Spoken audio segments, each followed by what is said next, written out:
Hello everyone, welcome to our online session. I hope yesterday you all practiced the Java program using mobile app. Those who have not practiced, try practicing the program. It will be helpful for you to understand the concept. As you know, this programming language has a lot of scope even in recent days. Still, there are a lot of requirement for Java programmers and Java program designers. So, use this opportunity to understand the concept of Java program, so that it will be helpful for your career. Maybe next year when you want to try for placement and all, it will be very much helpful for you people. So today's class, before we will just see a quick revision of the structure of Java program. Now I think you can remember the first line will be class name, public class. According to this program, class name is going to be my program. Next will be main method. We give public static void main, string of argues. I think main method, this is the line wherever we give this, wherever it sees the main method, that line will be loaded first. Then you have main method body, it's given here, and then your outer class method ka body. This is the structure of Java program. Actually this we have seen, I think last two sessions we were going through this concept only. Next we will start with the concept behind this thing, little like you remember, usually in any programming language we will study about keyboard, keywords, not keyboard, keywords, variables, identifiers, data types. In Java program also we will see those things, and then we will start with the programming logic. To start with, the first thing is about commands. Commands means this is a statement which will be displayed only in the program, and when we are running the program it won't work. So usually commands are used to give heading. Like if I want to write a program to addition of two numbers, I will give double slash and write addition of two numbers, like that. Okay, so here this command in a program is called inline documentation, because it's going to be within the Java program, and while executing we can't see the command line. They should be included to explain the purpose of the program and describe the processing steps. See, as in the previous slide it is been explained. See, the command line is given and it says a command for the command about the class. See, this is one command line. To tell what is the purpose, we give the next line. Same way here, one more command is there to tell about the command about the method. So this is the purpose. Purpose is to just to explain the purpose of the program, or it act as a heading for the program. So Java command line can be written in three ways. First way is this method, that means double slash when I put and then write. This also is one way to write. Another way, in case your command line is there for 2-3 lines, any explanation you want to give, or you want to block set of codes and all, then you can specify this like this, slash asterisk. So slash and then asterisk, and end the statement with asterisk and slash. Okay, like this you can give. And the third method is slash double asterisk and give the commands and end it with asterisk and slash. So there are three ways, double slash, slash asterisk, slash double asterisk. Three ways you can give the commands in the Java program. So this is about commands in Java program. Here the purpose of that public static void main is thing. I think we have already you people have written the notes about public static void main. So next we will move on to compiling. I think this also we have seen already. To compile a Java program, the code we give is going to be Java C welcome one dot Java. If there is no error, then while execution time I will give the file name Java and class name will be specified. So to compile a program it is Java C file name dot Java. To run a program, just give a word Java space the file name. Don't need of dot Java and dot. clear? So this is how, I think this slide also we have seen the previous class. Next we will come to a concept called identifiers. Identifiers are like the name which we give for the concepts we use in the Java. We call it as identifier. If you can remember, we use variable to store a single value data. We use arrays to store set of data. We use strings, we use constants, like that. So when I use all these things, there is certain rule to give name. I can't give whatever name I want. Usually remember, we give abc, int a comma b comma c, float x and y, like that. So the name I specify for a certain object which I'm going to use in the Java program, I call it as identifiers. To give an identifier name, okay, I can use this identifier. That means the thing, we use the logic to give the name for variable, array, strings, functions, pointers, anything, whatever we use, the name we specify, we call it as identifiers. If you can remember, there is certain rule is there. First rule, keyword cannot be, and keyword name should not be given as an identifier name. Like a keyword system, in, out, all these things cannot be, because already those words are being used by Java program, so we can't use this name as identifiers. And other rules will be, I think if you want you can make a note of it. Every the identifier name should always begin with the character. It can have numbers but not in the first position.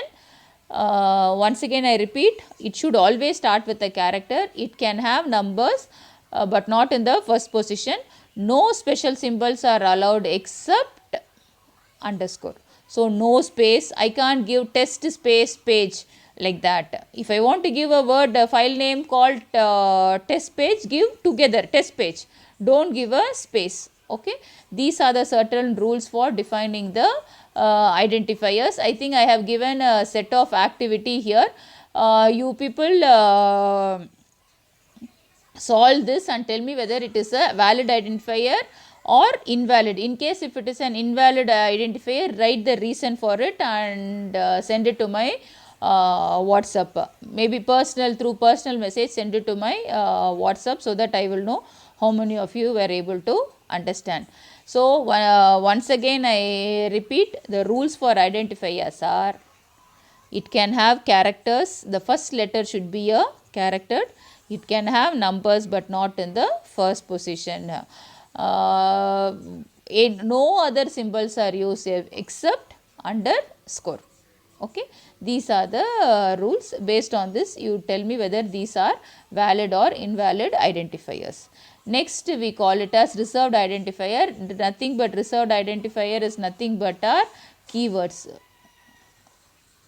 The reserved words we use, we call it as reserved identifier. Why we don't use means these keywords are been assigned for certain task, already fixed for certain task. So we can't use this for any other thing. Only for that particular purpose we can use. Some of the reserved words in Java, as of now only we saw public is a reserved word, static is a reserved word, main is a reserved word, class is a reserved word, string is a reserved word. When you print it, we will use system dot out dot print. All these things are reserved word, and some other reserved words like if, else, for, switch, case. Like in C programming language, what and all syntax you will get, same thing is available in Java also. All these things comes under the concept of reserved words. So what is keywords or reserved means the words which has a predefined meaning, and it can be used only for that. You can't replace it as your file name also. Next comes the literals. Literals are nothing but constants we use in a program. We call it as literals. We would have studied about constants in C, that we call it as literal. That means when I execute a program, my value is not going to change. Okay, so what and all can be a constant means I can have a floating point literals. That means floating point can be a constant. Like if I want to declare pi value, I will give pi equal to 3, pi equal to 3.14. So what we are declaring, pi value as 3.14, and we are making it as constant. And next is string can act as a literal. Strings can be literal. String means a group of character like computer science, welcome, good morning, like that set of characters also I can make it as a constant, and integer can be constant. Like if I say r equals to 20, I can make it fixed. Then integer can be also be a literal. Boolean values, boolean means always it is true or false or 1 or 0. So even that you can fix it as literal. And null literal means when I declare it as a null, then, or character. String means group of words. Character means single letter, we call it as character. We can have a character literals also. So literals are of various type. First comes under literals means here when I have a constant value during execution of program, then I call it as literals, or other name for literals are constants. It is of various types. First type is floating point literal, second is string literal, next is integer literal, next is boolean, null literals and character listed. These are the different literal types we have in Java. Next is command, which we know. Then how we use an output statement. Input we have not seen. Even yesterday's class I have specified only about output statement. So output statement is, syntax for output statement is system.out.print, and the expression whatever you want to print you can give, or system.out.println. Println means nothing, ln is new line. It will print the value in the next line. That's all. Print if you give in the same line, you will get the output. Println if you put, you will get the output in the next line. That's only the difference. And then expression. And in case, see today addition of two numbers we did, correct? No, I told you to do addition of two numbers and multiplication of three numbers, clear? So when you are printing, I want the answer is, the addition of two number is 7. In that case, the addition of two numbers, what I give is going to be constant, clear? So that can be given within quotes like this. See, in this example, if you can consider like this, the addition of two numbers, give within quotes. Use a word called plus. Then call the variable name. Sum equal to a plus b if you have given. That sum is your variable name. No, use the sum here. So what will happen? Your output will be, the addition of two number is, whatever the sum value is there in the thing, that will be printed. So here the plus act as an concatenation operator. In my output statement, I want to combine a statement and also the answer. Statement should be given within quotes. Use a plus symbol, then specify the variable name. One more example we will see. Today class, everyone you did mul equals to a into b into c. I think this you all calculated and you did. While printing, you can write system dot out dot println, okay, ln nothing, open a bracket, within quotes you give multiplication, close the quotes, then say plus mul, then close. So this is going to be your variable name. What you have used here, that you have used here. This multiplication is going to be your constant value, what the thing. So when you print the result, answer will be multiplication space whatever the answer here, what answer is there. For example, 74 is there, means it will say multiplication 74. This also you can give. See, here we will see different ways to give the output statement. One way is system.out.println, enter test1 means whatever given within this quotes will be printed. That's all. Next, according to the second example, grade plus course grade means it will print a word called grade plus whatever the value of the course grade it will print. Next is, I am directly adding the value, system.out.println 1 plus 2 plus 3 means directly, see I have not given within quotes. When I give within quotes, it will become a string. So if I don't give within a quotes, I will get, it will add and it will return a value 6.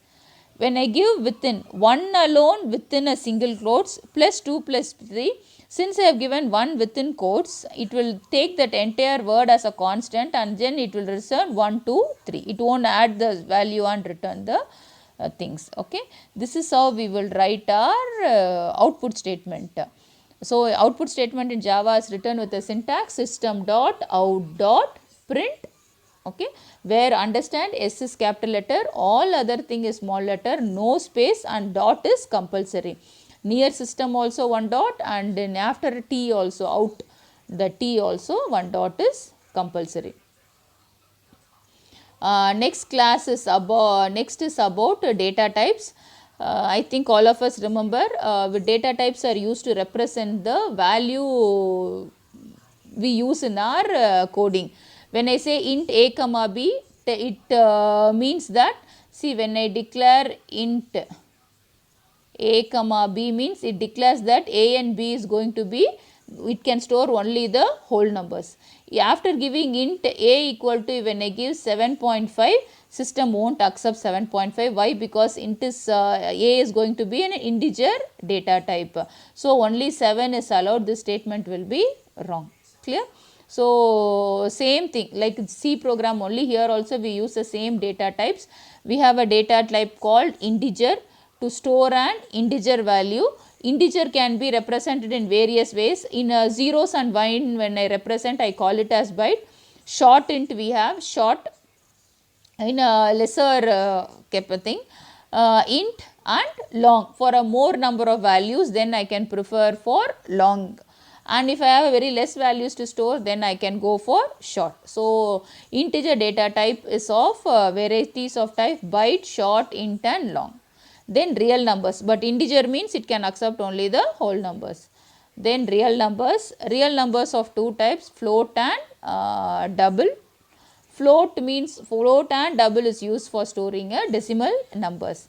Next, a single letter alone is represented in form of characters. So when I say char, I can store only one letter like M, P, like that, one letter. See, if I want to store a group of words, then it will change it to string, not a char. Okay, primitive data types are integer, float, double and character. So these are called primitive data types in Java. So these are the primitive data types. See the ranges I have given here. This is the difference.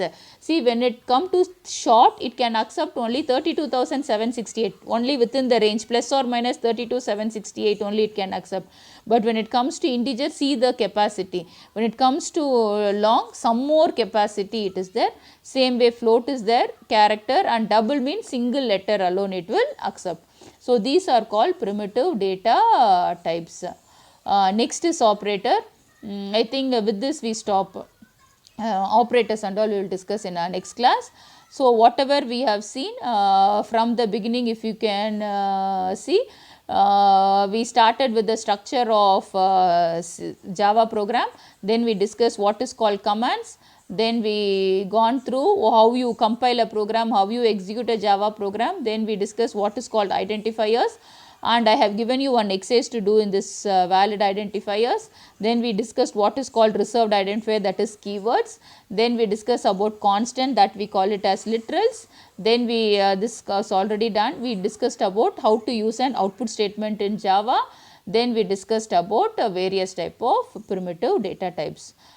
Take down all these points in your notebook, and whatever you have written, scan it, and you will get a link in the classroom app. Upload it off, like as usual.